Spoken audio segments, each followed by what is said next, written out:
this meeting to order. Do you have a motion to establish the agenda? I move we establish the agenda. Second, All in favor of establishing the agenda as posted, please say aye. Aye. All opposed, say nay.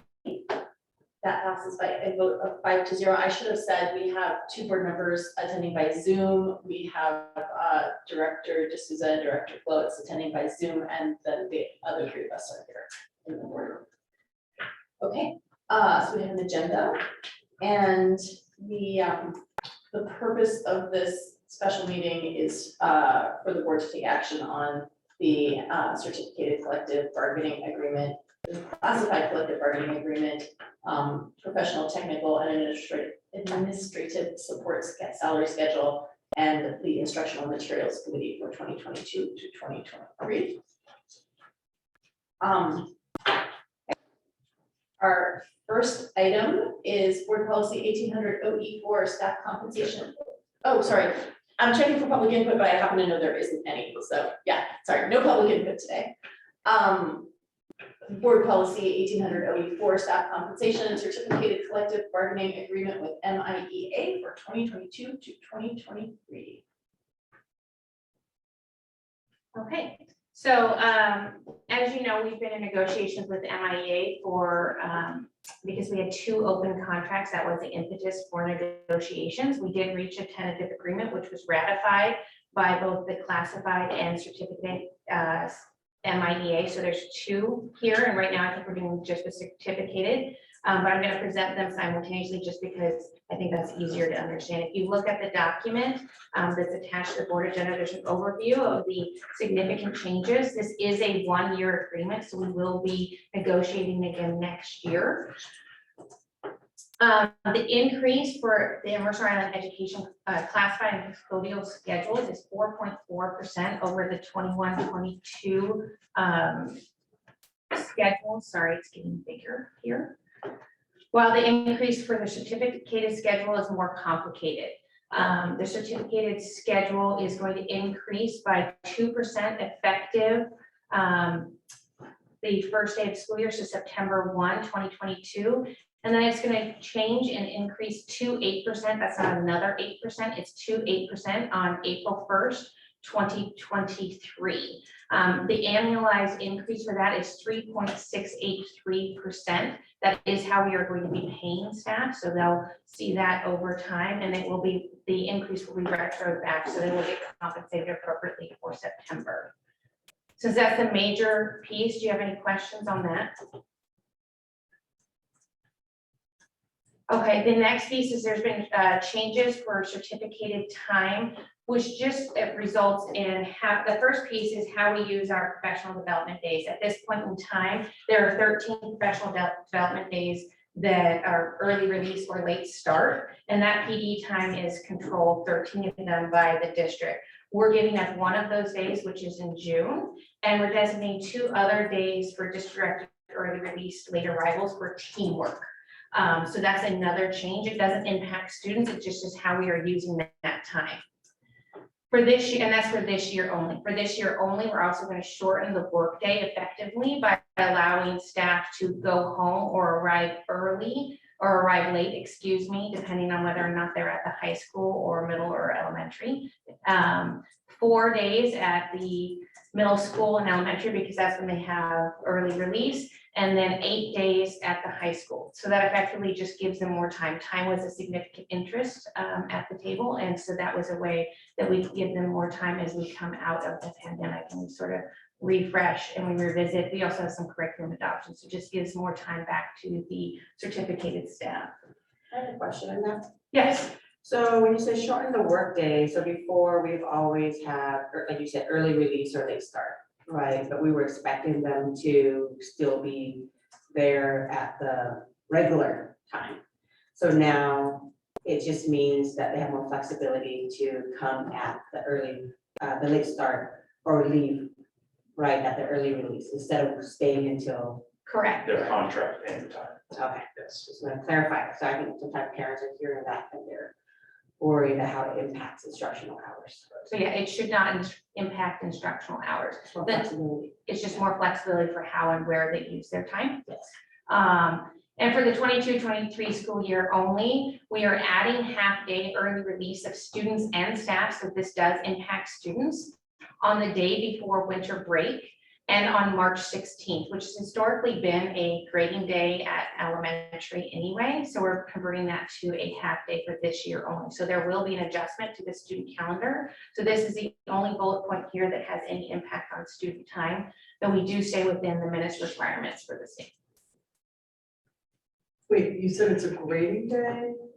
It's historically been a grading day But at the it elementary. wasn't It on wasn't this. on this calendar. We have not negotiated. Will somebody be sending out a note to Yes, parents? and an updated calendar.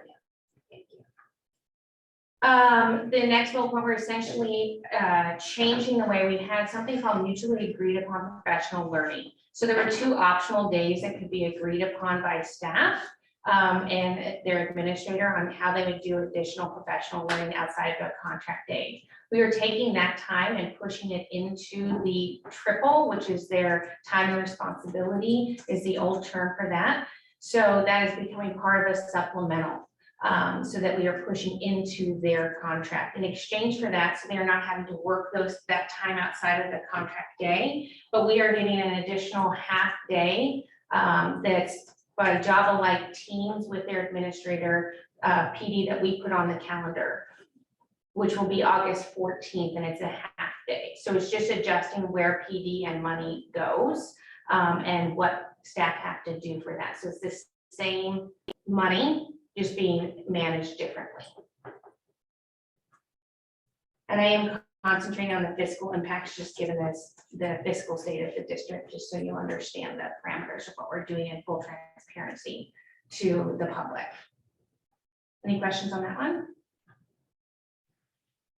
This is certificate of substitute rates. We're increasing the rates just to be more competitive with our surrounding areas for certificated, and we're driving money towards Mondays and Fridays because those are our highest use days and most difficult for us to secure subs because they're our highest use days for all districts, and we do share substitutes.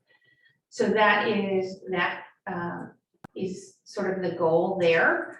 We may have to revisit that again in the future. We often do, but that is a change that we are putting into the contract.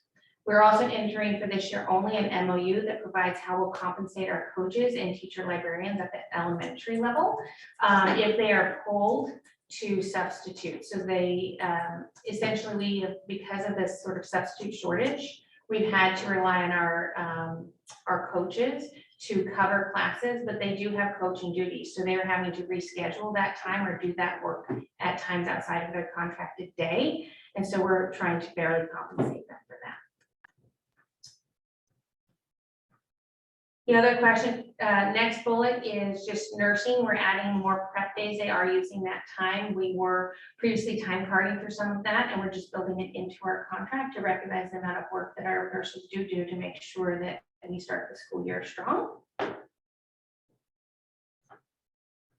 Our special education workload stipend, we're increasing from 1,500 to 3,000. That is significant. It makes us more aligned with neighboring districts and their workload stipends. And so that really accounts for the amount of time they spend doing IEPs and that stuff outside of work. And we're providing early release days. It was already provided that we had 3 early release days, but we're offering the option to basically cash those days out in August if you don't use them, which is to sort of incentivize or make it possible for teachers to stay in the classroom. Again, that's out of recognition that sometimes it's hard to find substitutes, and we do know that the best staff for our students are the people we hire. So it's just trying to make sure we're fairly compensating staff while simultaneously trying to set up a structure that is flexible enough to do what we think is best at the moment for our students. Any questions? I can't really see the people on Zoom, but I'm just going to keep going unless I hear otherwise. Actually, I have one question that goes back to the certificate substitute rate. Mhm. It says enter an MOU for 2022-23 to have instructional coach and librarians pulled to substitute to be paid at certified certificate hourly rounded. So does this mean that they are currently being paid less? And so if we're being pulling out, it makes sense to have them paid at the higher rate? No, what it basically means, they were being pulled out during their contracted workday, so they weren't otherwise being compensated because they're already being paid for that time.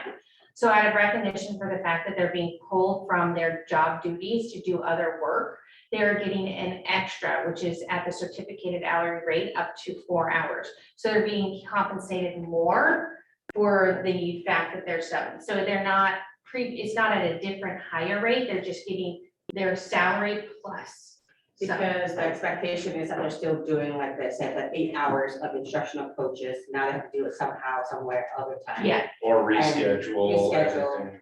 Okay, so but then, They're basically being hunted for basically doing 2 jobs simultaneously. yes, I think that needs to be clarified, yes. Otherwise, you just, well, they just got pulled out 4 hours and they're not really doing 4 hours. And so, but it is because we're still expecting them to do 100% of their instructional coaching. right, And now we're asking them to do like an overload. basically. Yes, okay. Thank you for asking about that. Overnight field trips, we're just increasing it. The certificated overnight rate has been changed in at least 8 years, and just to recognize the cost associated, align it with our new salary schedule to $200 a night, and just increase the classified rate to the employee's regular rate unless overtime applies. So just clarification of what rate is being paid because there was some confusion there.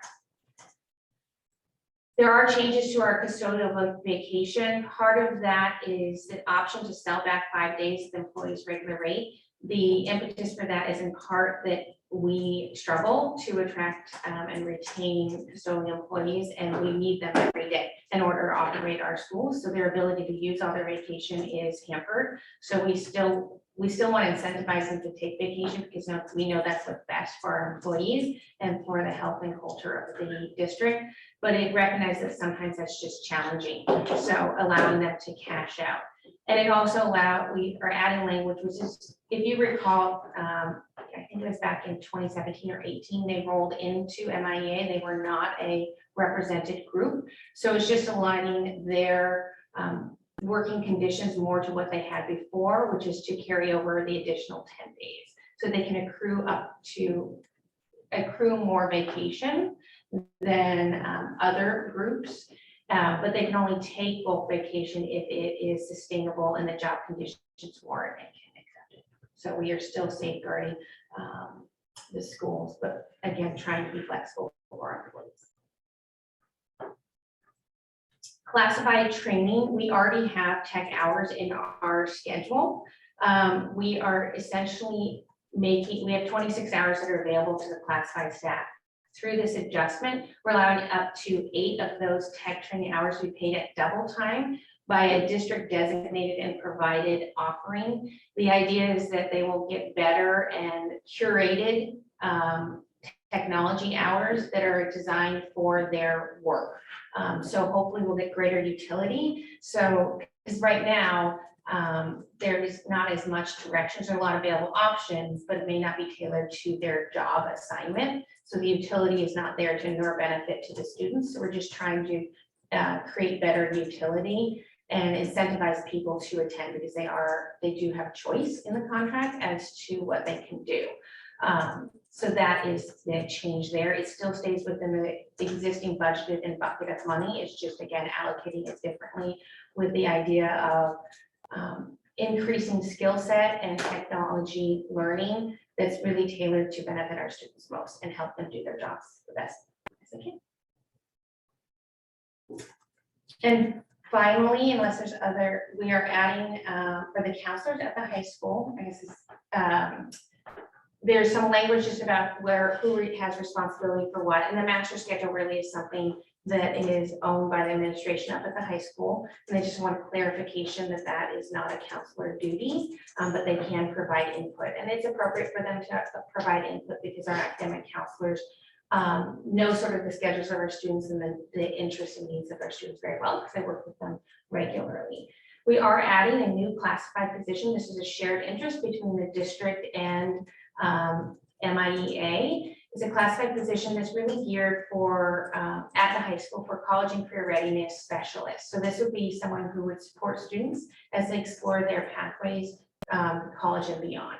So, and they would hopefully also be a support for the counselors because they're going to be helping again with students on their academic path. And finally, for this year only, we are making an adjustment at all elementary schools. This will impact school schedule, so this will impact students slightly. So that all the lunches at the school will be 40 minutes. That's for elementary only. Currently, we have 3 schools that are operating with 35-minute lunch scheduled lunches. So they'll have to be adjusted by 5 minutes. We have 1 school that's already at 40 minutes. So that is an adjustment for this year only. The state requirement is that certificated staff get 30 minutes duty-free lunch, just so you are aware of that context. And the contract currently provides for 30 minutes, but this is an adjustment just for this year. I love the idea of having more time for lunch. That's the rule. I'm just curious of what was the rationale? So historically, for many, many years, there have been lunches that had, the lunches at the schools have been at 40 minutes. They, with the exception of one of the schools, which had been between 35 and 40, had adjusted. Coming out of the pandemic, because of the needs to serve students, all the schools adjusted back to 35 minutes. And at the elementary level, there is a sense of a loss of time, even though it wasn't contractually provided. And one of the things, you know, your satisfaction isn't purely driven by economics and by salary, and recognizing that we have districts around us settling at higher rates. We're trying to figure out how to make this a nicer place to work for our staff. So this was giving them back more time to have easier transitions between lunch and more time taking to do those types of things. I would also think it has student implication in that post-pandemic, we're all wanting our kids to have more time to intentionally connect, right? And so lunch is where it's easiest for them to come out and reconnect in groups. So I think from a child development perspective, this would also be positive. Yeah. For the kids. I think it's a Go ahead. I think it's a push and pull on that, to be honest, and I'm certainly not the expert. Fred would be more, Superintendent Rundle would be in a better position to comment, so perhaps I should have spoken up. But there's a you know, need for instructional continuity, and we do in our contract have a 15-minute break that's allowed in the afternoon or required in the afternoon, which allows for a third recess at the elementary, which is atypical. So we do have a fair amount of unstructured time for our kiddos. So I think it's just balancing that. And I do think that the schools systematically try to do that, but this is really a recognition of the work that our elementary teachers are doing and trying to continue to have Mercer Island be a place where people want to, part of the attract and retain. But the student schedule isn't changing. It will have to change. Oh, it will. Not their start and end times, they're in the middle of the day. They will hardly notice an impact, because they're gonna have like 5 minutes less of something, but then they're gonna go to lunch. I mean, there's 3 variables whenever you do lunches in elementary schools.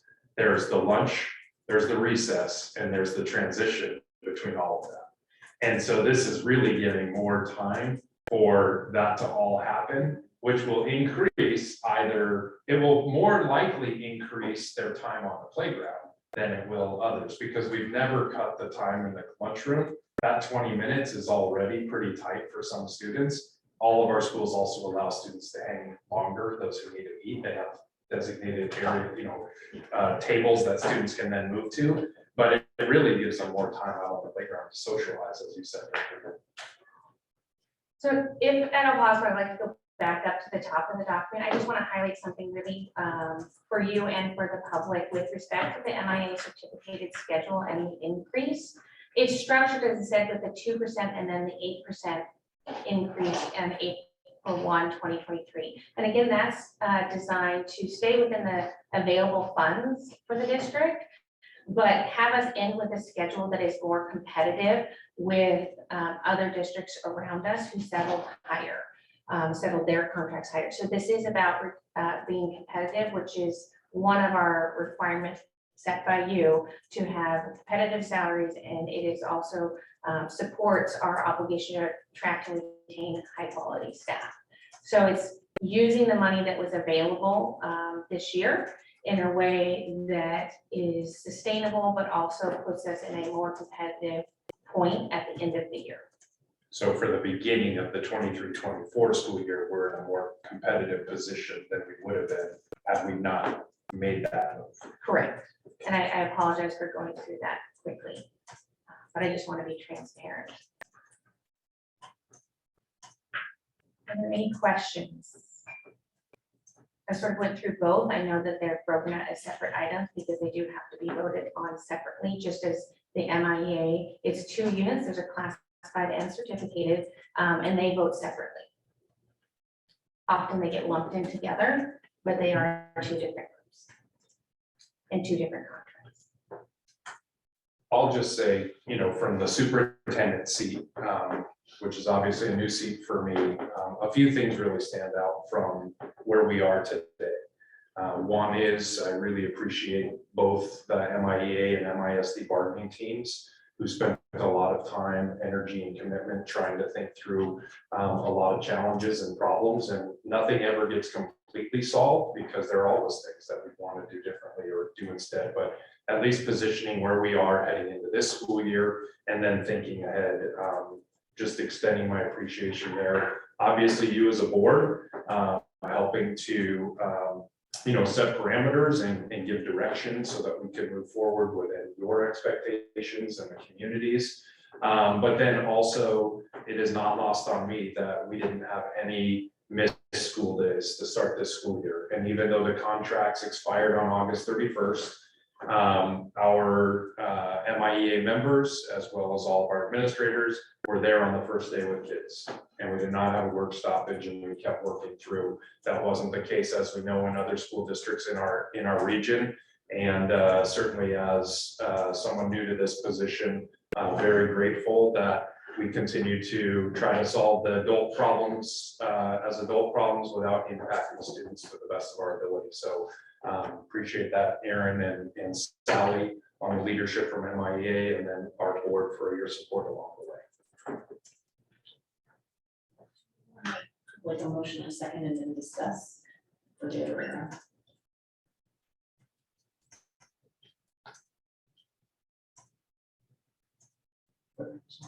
Comment? I would just repeat Dr. Michael's statement and thank you, everyone. It's only thing I would have to say that's anything in terms of future is it would be awesome if we could do beyond a 1-year contract. But otherwise, I think that you know, this is an excellent job of dealing with reality and working to make working conditions as positive as possible while meeting the needs of our students. So thank you. You know, seeing all the situations was happening and surrounding us, I was so thankful for our teachers, you know, and our staff who trust the process and really, I think, had a relationship with administration to know, and hopefully they trust the board that wherever we can, we're 100% supportive of really trying to be as competitive as possible and making sure that we have a sustainable budget for many years to come. And so I think it has been the good relationship that the school district has built with the MIEA, but in the end, you know, people didn't have to show up. So I was so thankful for that. And I'm always very happy with when we do this, when we look at this, I mean, there's a lot of strategy in here. What do we give up and things like that. And I'm always about how do we make sure that we maintain the integrity of our school days and obligations to make sure that we stay competitive, not only with salaries, but then making sure that we don't compromise kind of the quality for our students.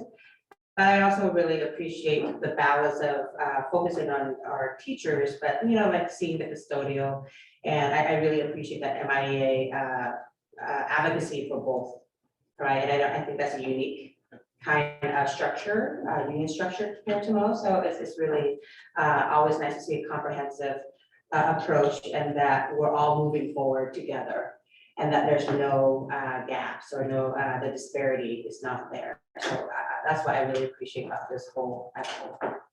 I really appreciate your comments, Tam, especially hearing from someone who wears other hats as a faculty member yourself, like at a different institution. I see that your hand is up, Dan. Yeah, I think that bridge contract does a good job of being a stopgap measure to provide a contract. As I said, early in the summer, about a month ago, the hard work is really the decisions leading up to the May 15th deadline and how to structurally get into a place of fiscal sustainability. I think all parties with this contract acknowledge the reality of that, and that's a good first step. But the hard decisions are still ahead of us. And as I said, I think everyone at the table acknowledges the situation we face, but there's still a lot of work ahead, and how we get to a place of fiscal sustainability. It won't be on this contract. It'll be the decisions that are made over the next few months. And I think this does a good job of preserving the status quo as we decide the best path forward. Thank you. David? Sure. I appreciate the hard work that was done for this contract. And I appreciate the grace that everyone has shown to us on this contract. And I also finally do agree that we have to make sure that our staff and administration are paid competitively and continue to be paid competitively. And there's much work to be done prior to the next contract as well. So thank you very much for all this hard work. And I just wanted to add on to that to say, to thank the negotiating teams on both sides for all the long hours and the time and the thought that was put into working out the terms of this bridge contract, and also to thank all of our certificated and classified employees for their willingness to keep working through this period, and for their flexibility, and for their support of this contract and of their own leadership and district. So thank you to everyone. And I think as we look towards that financial sustainability component that you're all alluding to, certainly a multi-year contract allows Director Sullivan and the financial team to really have more predictability, which is what we'll try to do. But at least by setting the 8% as where we're headed for next year at MIEA, that helps in the budgeting process as we start thinking about that. So at least that marker is there, allowing us to start then building backward as we start thinking about enrollment, what the legislature is going to do when they convene for their full session, and then what do we do moving forward. So all excellent points. If there are no other comments, do we have a motion? I move we approve the certificated collective bargaining agreement with MIEA for 2022-2023. Second. All in favor of approving the certificated collective bargaining agreement with MIEA for 2022 to 2023, please say aye. Wait, have we lost? No, oh, no, I'm sorry. I was just queuing up the next document. No, thank you. Sorry, all in favor of that, please say aye. Aye. All opposed, say nay. That passes by a vote of 5-0. Thank you very much. And now, even though we've talked about both of these, we're now we can discuss separately if people want, or vote on Board Policy 1800 OE4, staff compensation, the classified collective bargaining agreement with MIEA for 2022 to 2023. Does anyone have any separate questions or comments on that? I mean, it was all discussed previously, so. Okay, I think we're good. So do we have a motion? I move we approve the classified collective bargaining agreement with MIEA for 2022-2023. Second. All in favor of voting to approve the classified collective bargaining agreement with MIEA for 2022 to 2023, please say aye. Aye. Aye.